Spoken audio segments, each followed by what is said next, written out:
Hello, this is Gwen Eisler. Welcome to Nutrition Soundbites. So thankful that you could be with us today. We will be talking about the turnip.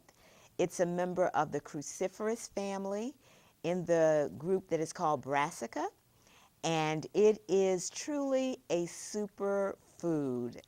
For many years, I hated to use that term because I thought that it was giving people the impression that the food was going to do something, sort of like a can of Popeye spinach.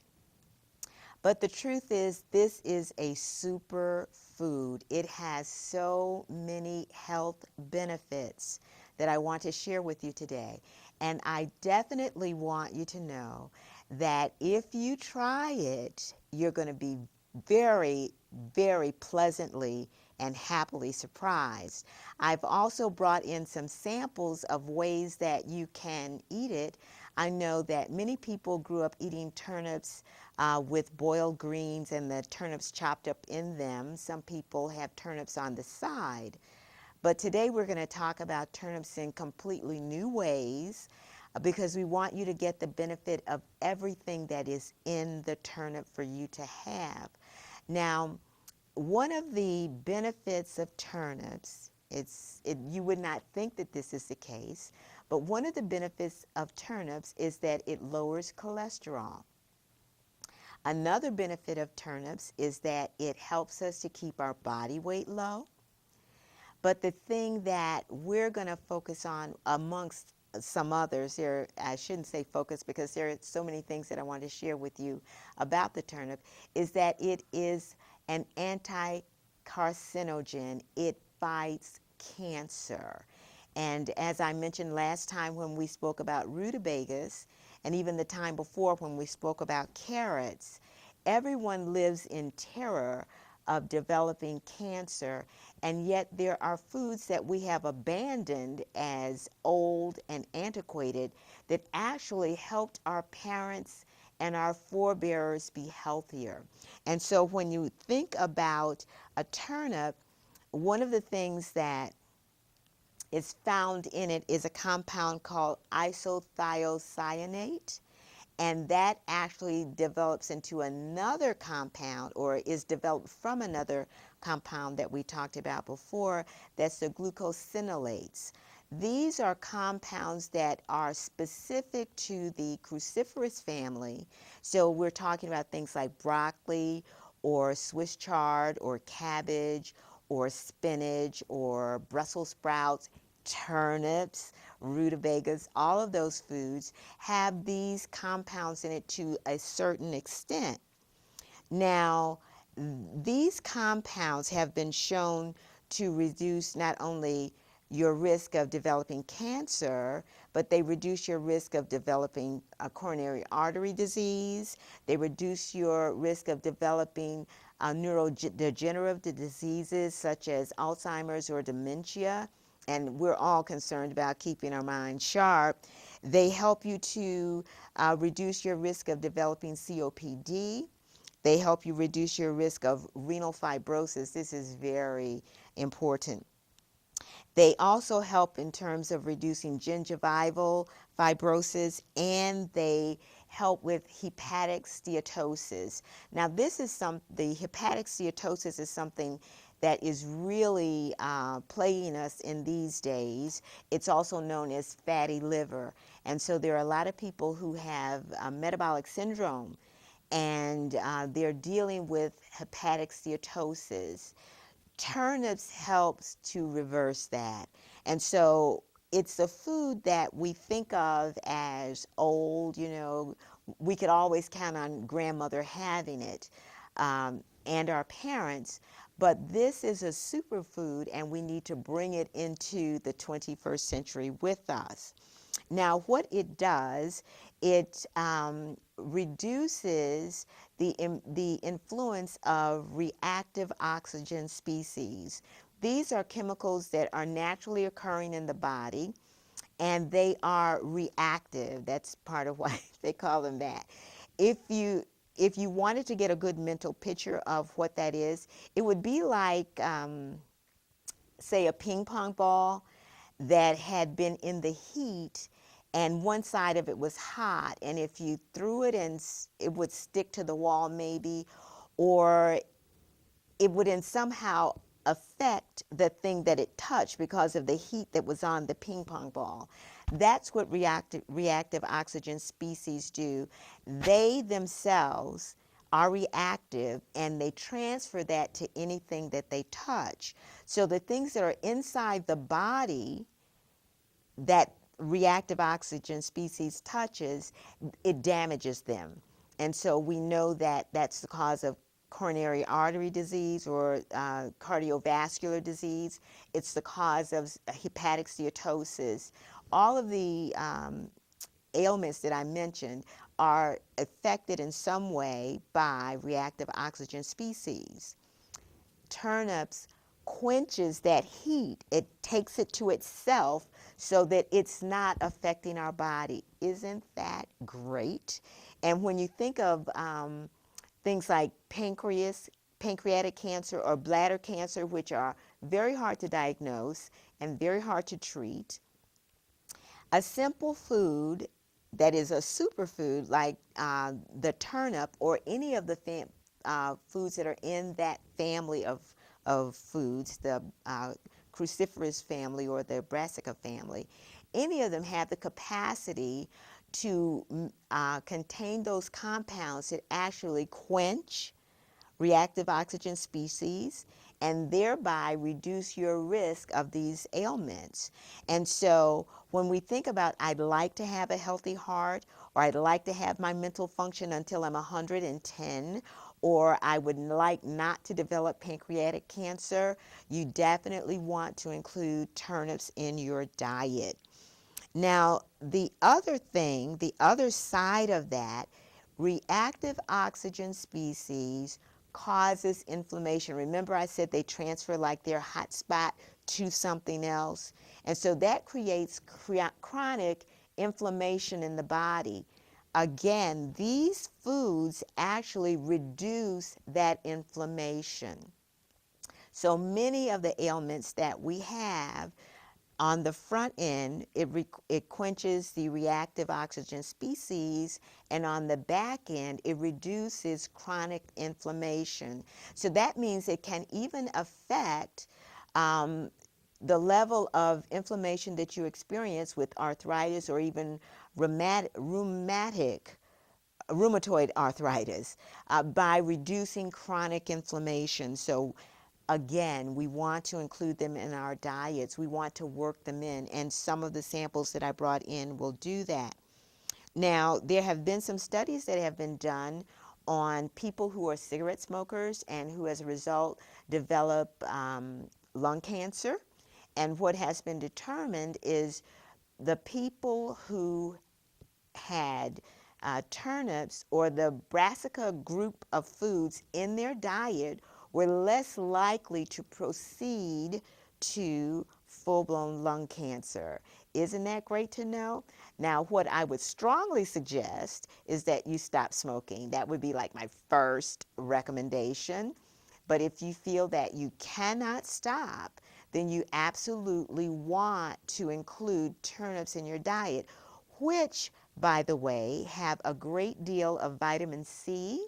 And one of the side effects of cigarette smoking is a vitamin C deficiency. And so when you look at a cigarette smoker or someone who has been smoking for many, many years and their gums are in terrible shape, it's because that's an expression of vitamin C deficiency. Vitamin C is the foundational compound that our tissues are built on. And so if you're deficient in vitamin C, it's no wonder you're losing all your teeth. So first thing I would suggest is to stop smoking. And if you find that you can't, make sure that you include turnips or any of the brassica group foods in your diet, because they're going to give you the vitamin C that you need. They're going to quench the reactive oxygen species and actually make your life a little bit better. And that's really what I'm an advocate of, having radiant health We really do not have to put up with bad health. And that's one of the things that I say a lot on my website and when I'm talking to groups of people. We don't have to put up with bad health. So if we have it and we're putting up with it, here are some things that you can do that can actually roll back some of the problems that you're having. And on that note, when you look at turnips, every part of the turnip can be eaten. We can eat the flowers, we can eat the seeds, we can eat the leaves, we can eat the root. Every part of a turnip has nutritive value. Some parts have more than others. For example, they found that the seed has far more nutrient, and that would make sense because a whole little plant is packed into that seed. Seeds are filled with nutrient. The leaves have more nutrient than the bulb. And so every part of the turnip will provide you with nutrient. And so it's a good idea to include your turnips and the root together. That's a really great idea. And I'll talk a little bit about cooking later on. But when we talk about the fact that the entire plant is edible, there have been some animal studies done that show that turnips help with, number one, weight management. This is very important because we're living in the age of a so-called epidemic. I do want to say, though, that an epidemic requires a living organism be a vector, and I don't think there's any way that we're not catching obesity. That's not what's happening. And so it's really a misnomer to call it an obesity epidemic. But nevertheless, we're living at a time when our population is growing. Including turnips in your diet is a great way to reduce your weight. In animal studies, it's been shown to help weight, and that's even in the presence of eating a high-fat diet. The initial purpose of that particular study was to determine whether or not the high-fat diet, which would lead to high cholesterol and high triglyceride, and those two would lead to an increase in reactive oxygen species that I spoke about earlier, which would then lead to a lot of inflammation and cell damage. When they did the study, even though the animals were eating a high-fat diet, the fact that they were eating turnip greens allowed the animals to lose weight while eating a high-fat diet. It allowed them to reduce their inflammation and to reduce reactive oxygen species, all while eating a high-fat diet. So those people who feel like they cannot, no matter what happens, not go to a fast food establishment, we want to include turnips in the diet. It is a great way to undercut disease and reduce your risk of chronic disease. And in today's age, not only with obesity, but with diabetes, we're seeing younger and younger people develop diabetes. We're talking about children under 10 developing diabetes, which is actually a disease of old age.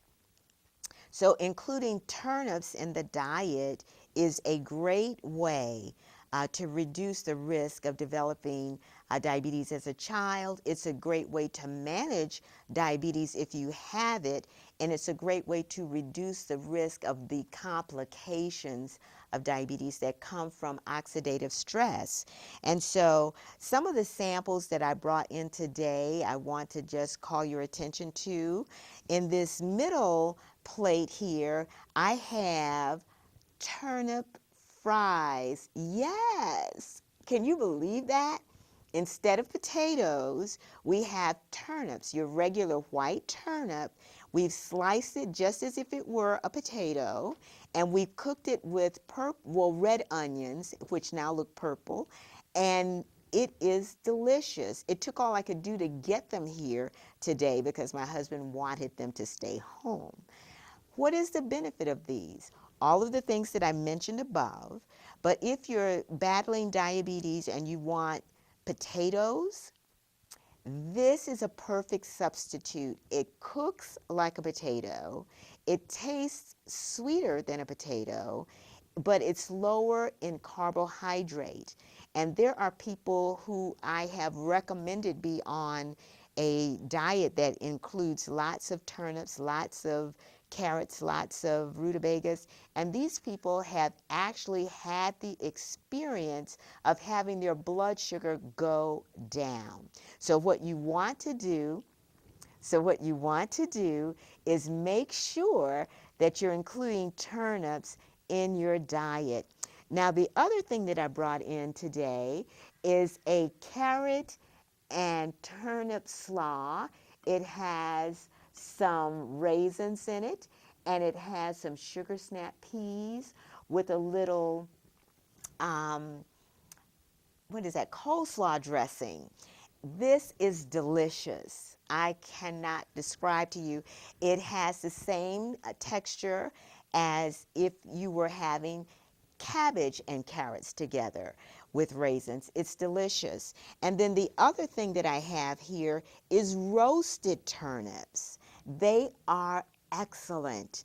And so we have 3 different ways other than boiling, other than stewing, that are delicious. They help take the place of some higher calorie foods.